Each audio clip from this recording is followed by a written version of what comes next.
Hello, my name is Blossums and welcome to another Genshin Impact video, and today we're going to be going over a brand new updated Qiqi build guide. A lot of people have Qiqi just because they lost their 50-50 going for another character and are trying to build her, and recently she just got a bit of a buff in 2.3 via the ocean-hued clam set. So today we're going to be going over how you're going to want to build the ocean-hued clam set, as well as how you're going to want to develop your playstyle around it, because that is going to be important as well. But before we get into the actual build guide, don't forget to leave a like and subscribe if you enjoy this kind of content. Helps me out a ton and I deeply appreciate it. But without further ado, let's go ahead and get into the build. Alright, so we'll start off with a little bit of an overview on Qiqi, and she's not exactly the most complicated character. She's an attack-based healer, and she can heal via her normal attacks or heal via a couple of her abilities.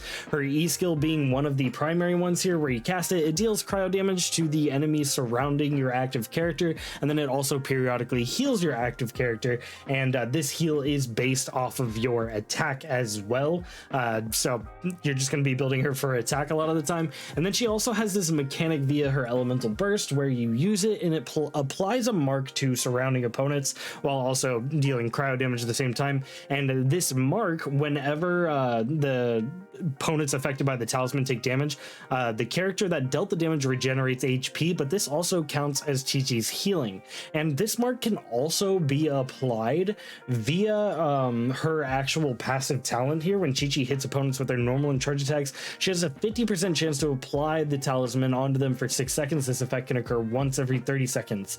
And so her E skill has a very long cooldown, and also this passive has a very long cooldown. But if you manage them properly, you can get them all, sustaining properly so that your ocean-hued clam is consistently dealing the bigger damage numbers. Basically, you're going to be cycling through her elemental skill, her elemental burst, and then trying to apply this talisman whenever you can, at least if you want to play her as more of a passive support. If you want Qiqi to be more of an on-field active character and an active healer via her normal attacks, then you don't really need to worry about any of that to take the most advantage of the ocean-hued clam set, as Qiqi does an insane amount of healing when you're normal attacking with her.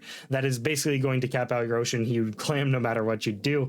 So if you want her to be more of an active character on the field via like a Taze comp or something, where she's just the one on the field while your off-field supports are dealing most of the damage, then you're going to be able to take advantage of the ocean-hued clam hands down very easily.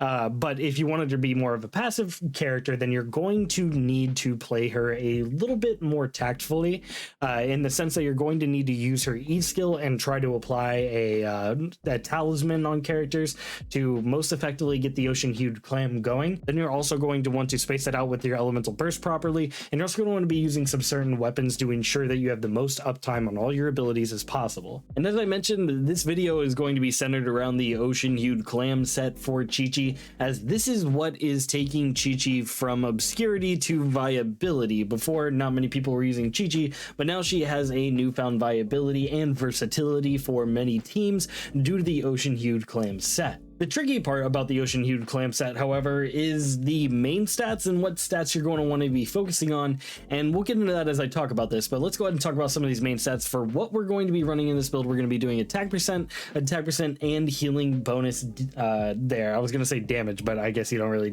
damage with healing bonus. Essentially, these main stats can change. You can even have this healing bonus be attack percent yourself, and your Qiqi will yield a bit more damage on her actual kit, but her ocean-hued clam bonus won't be as easy to max out, even though that attack will still contribute to your healing, because again, she is an attack-based healer, and that is largely why we have double attack here. And when I said some of these stats can get a little complicated, is because you could definitely have energy recharge on the sands here if you need to up your Qiqi's consistency in getting her elemental burst, and then keep the gobble here at attack percent, and you largely would just be looking for attack percent substats at that point to help you out as much as possible.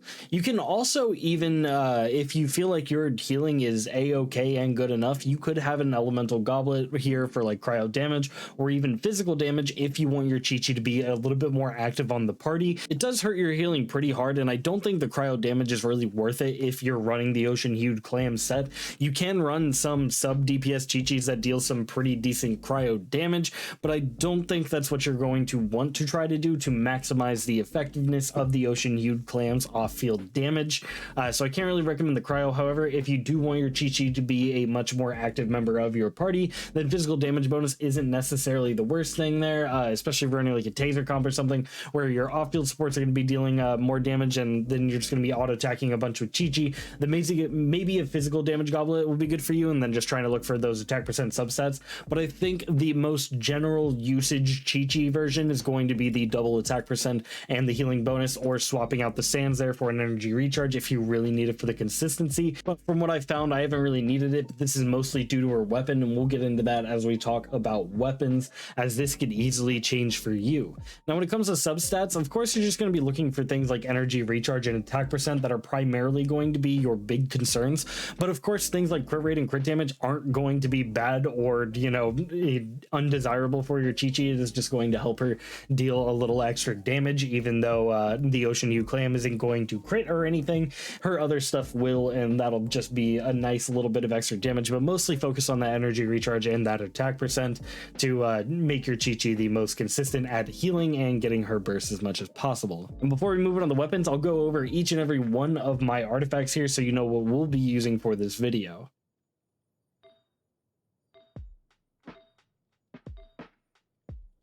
As for weapons for an ocean-hued clam set Qiqi, in my opinion, the sacrificial sword is a must, and this is mostly due to the sheer uptime it gives you for your E skill. The biggest problem with Qiqi is the fact that her E skill has a 30-second cooldown while only really having a 15-second duration, and if you have a high refinement sacrificial sword, you can essentially keep her E skill up indefinitely by pocketing a second charge of her E whenever the first one runs out, and then the 16-second here on a rank 5 sacrificial sword means you only have to wait an additional second for her E to be able to re-proc this passive here, and then you can continually keep the E skill in the pocket for Qiqi and have it going at all times, which is amazing for the ocean-hued clam because then you will always be healing. It's just amazing for your team in general because you will always be healing, as well as applying a little bit of cryo intermittently, so that can be important for your teams as well.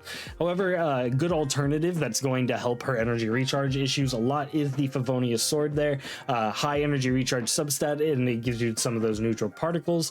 It has the same base attack as the actual sacrificial sword here and same energy recharge values, so they're both very good for helping her elemental burst uptime, but I do think the sacrificial sword is a little bit better for the uptime on your E skill, which is very nice. The Skyward Blade is a pretty solid option as well, with high energy recharge, high base attack, and pretty solid passives. And if you want your Qiqi to be a little bit more active on the field, then I think this is an excellent option as well. Things like the Aquila Favonia are also awesome. A lot of the 5-star options are still going to be very good for Qiqi. Mostly when you're picking a weapon for your Qiqi, you're going to want to be asking yourself what playstyle you're going to want to do with your Qiqi, whether you want her to be more passive with her E skill and applying the sigils and not being on the field as much, or if you want her to be on the field more. And if you want her to be a mostly passive character, then something like the sacrificial sword is going to be the go-to for you, or a Favonius sword if you don't have that.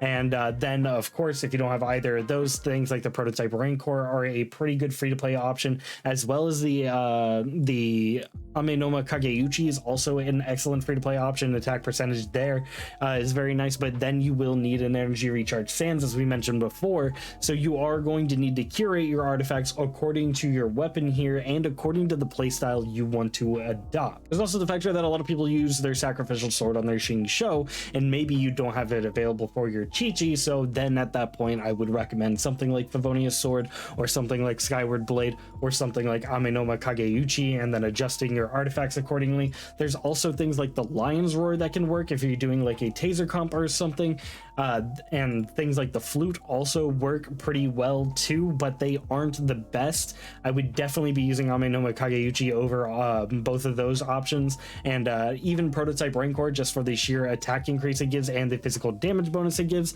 and really good for an on-field active Qiqi if you choose to go that way. The Black Sword is also a very interesting option, because not only are you getting some crit rate, which is nice for some additional damage, but it increases their normal and charge attacks, which is nice. So if you have a more active Qiqi, then that's very good. And then this healing from the sword itself contributes to your ocean-hued clam as well, so this is also an excellent option. But it's not going to be the best option if you want her to be more off-field and passive ocean-hued clam user. So as I said, tailor your weapon to how you want to play your Qiqi, whether you want her to be a little bit more active and on the field or passive, and then go accordingly. Luckily, you do have plenty of options here. I will say the best passive one is definitely the sacrificial sword. The best active one is probably going to be something like Aquila Favonia, the Skyward Blade, the Black Sword, or even prototype Rancor. You do have plenty of options there. Right, and briefly, I wanted to go over my Qiqi stats. We have around 15 or 1600 attackish there, 138 elemental mastery just by chance of substats, of 41.6% crit rate with 92% crit damage just off of substats there, 67.5% healing bonus, which is nice, and 161 energy recharge here. I do want to get her energy recharge to the 180 range, as I think that is when you start to get pretty comfortable in getting her elemental burst a little bit more consistently. But other than that, I think this is a really solid place to be. As for talents here, if you weren't paying attention earlier, we have a 4, 7, and 7 here. I'm not a big fan of having Qiqi be the active character on my team, so I don't need to level up her normal attacks. But of course, if you are, then you're going to need to level those up as well. And then I just didn't have enough books to get these to 8, but I do recommend getting these as high as you can, just because that is going to scale your healing and make your ocean-hued clam set just more consistent. All right, and show off what we've been talking about a bit with Qiqi. We're just going to show off her E skill by itself and how much damage that does on its own. And you'll see it does about 4k by itself. But once you start applying the marks to people and you start healing yourself and just dealing damage like you normally would, you can see that you start to deal a lot more damage, like 21k there, or in the 10 to 20k range there, depending on how much damage you're actually doing in there. And that's what I meant by you're going to want to keep the sigils on them as much as possible and keeping that E skill uptime as much as possible, just to ensure you're healing as much as you can to deal the biggest damage you can with ocean-hued clam passively.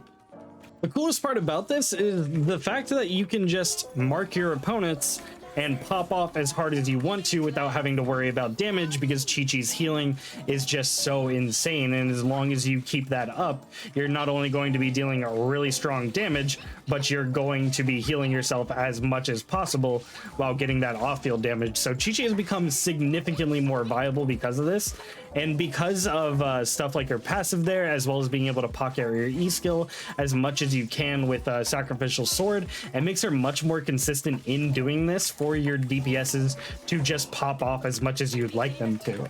And that's what I really like about this, is that this is a healer that lets you just ignore damage pretty much entirely, because you are healing so much so consistently that you don't really need to worry that much. That you see that I'm taking damage here and I'm just not really all that worried about it, because I can just do this again, apply a little mark, and then pop off again with Yoimiya, and she'll be at full health again. And as long as I'm paying attention to keeping that up, then I don't need to worry about any of the damage I'm taking.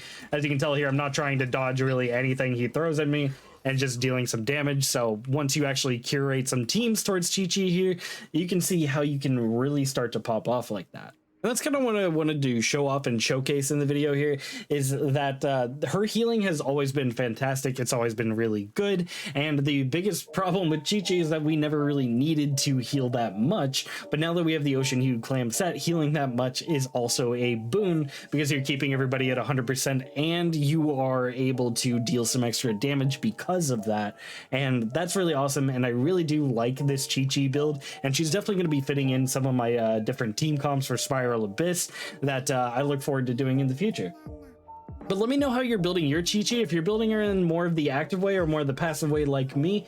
And as I'm interested to see how you're actually doing that, let me know if I actually helped you out. But other than that, I hope you guys have a fantastic rest of your day. My name's Blossoms, and I'll catch you later. Peace.